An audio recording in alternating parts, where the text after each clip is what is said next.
story. Five-time Chief Minister of Tamil Nadu and DMK Patriarch M Karunanidhi, who influenced the state's politics for over 6 decades and ushered in the era of Dravidian politics, died today at the age of 94. Karunanidhi, or Kalainar as he was fondly known among his cadre and supporters, was admitted at a Chennai hospital on the 28th of July after he contracted a urinary tract infection.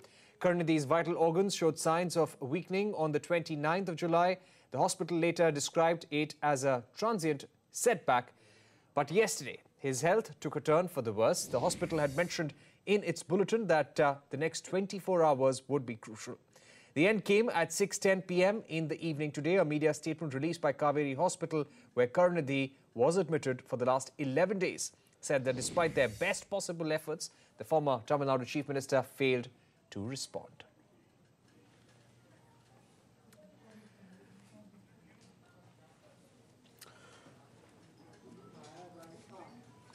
Well, the AIDMK government, meanwhile, has turned down DMK's request to bury Karunanidhi at the Marina Beach. In fact, Jude Sanith now joins us. Jude, again, this has been a move that has already invited a lot of negative reactions on Twitter. Why has the government of the state of Tamil Nadu turned down DMK's request, given that he has been a patriarch and across party lines, he has been accepted, and leaders have expressed their respects to somebody like M Karunanidhi? Well, not just on Twitter, but also on the ground, DMK cadre who have assembled outside the Kauvery hospital have begun getting violent, damaging property, throwing around barricades as a means of protesting the Tamil Nadu government's decision not to allow burial rites for Karunanidhi's mortal remains at the Marina Beach. Now, the reason the Tamil Nadu government is giving is rather straightforward. What they are saying is that there is a number of pending cases in various courts surrounding allowing Marina Beach to become a memorial ground for politicians who have met their demise. Remember, at present, chief ministers, former chief ministers, much like C.N. Annadure, M.G. Ramachandran, M.G.R., and of course, J. Jayalalitha, have all been laid to rest at the Marina Beach. And therefore, there was a PIL filed at the Madras High Court a few months ago, praying for no more burials with regard to chief ministers and no more subsequent construction of memorials on Marina Beach. But rather interestingly, that PIL was withdrawn earlier today, which led to speculation that the burial would in fact carry on as per planned. But as part of a government order, only a little earlier in the evening, the Tamil Nadu government did not allow the DMK to go ahead with Karunanidhi's burial at the Marina Beach, citing legal hurdles towards that decision. Also, another very interesting point to note is that only sitting chief ministers have been laid to rest at the Marina Beach. All of Annadure, MGR and Jayalalitha were all in office when they were buried at the Marina Beach. So, by virtue of Karunanidhi not being a sitting chief minister at the time of demise, could have also been a reason at the government level for denial of the burial at Marina Beach.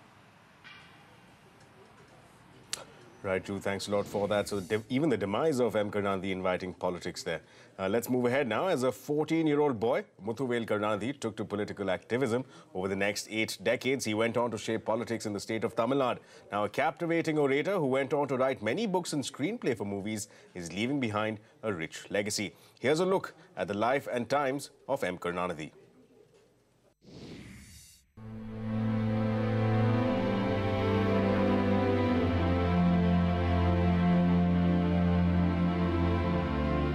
DMK leader Muthuvel Karunanidhi, a political icon in South India, has left a gaping hole in Tamil Nadu politics with his death at the age of 94.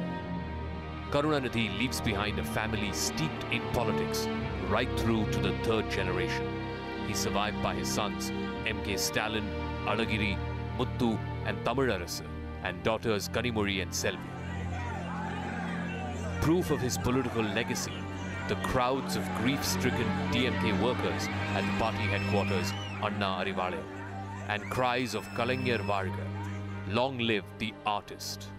Kalainar, the title lovingly given to Karunanidhi, who was not just a political leader, but also a prolific and popular poet. Karunanidhi's advanced age meant that he had been ill for several months before his death. A teary-eyed M.K. Stalin took over as the working president of the DMK in January last year. But the party will miss Kalainar's wit and wisdom. His sense of humor was matched by his sense of music and poetry. His professional career began as a scriptwriter, crafting poorer classes hitting back at the status quo.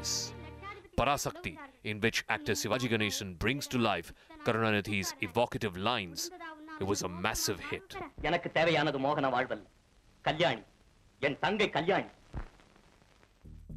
As a politician, Karunanidhi launched himself as an activist with a mission to restore Dalmiyapuram, named for a cement factory to its original identity as Kallakudi in Trichy district.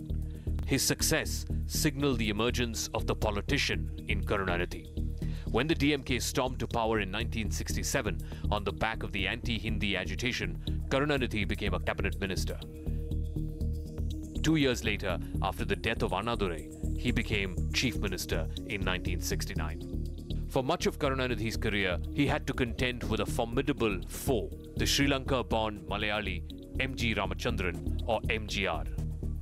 MGR's 1950 movie Mantri Kumari captured the hearts of people across Tamil Nadu. In an interesting twist, Karunanidhi had written the screenplay for this super-hit film. MGR became a force to reckon with in Karunanidhi's own party. He was so popular that crowds of supporters would leave party meetings immediately after MGR finished speaking, before Karunanidhi and others could even take the mic. After MGR's death in 1987 came Jayalalitha, then an actor who soon became propaganda secretary of the AIADMK, which MGR formed. Karunanidhi and Jayalalitha's rivalry reached new levels. Hate politics that saw midnight arrests, smear campaigns, and fisticuffs in the assembly.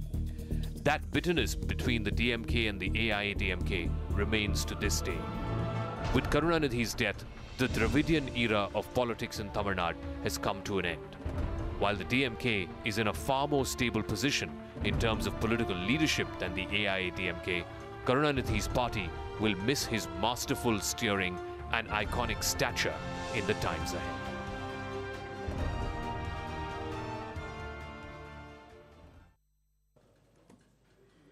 He joined the anti-Hindi movement at the age of 14, never lost an assembly election, was the chief of his party for 50 years, and he played kingmaker in 3 ideologically opposed governments. So many feats to his credit.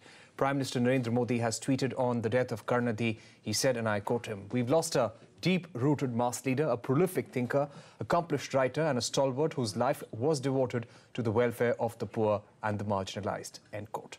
Congress President Rahul Gandhi tweeting as well, he said, and I quote, "In his passing, India has lost a great son. My condolences to his family, as also to the millions of Indians who grieve for their beloved leader tonight."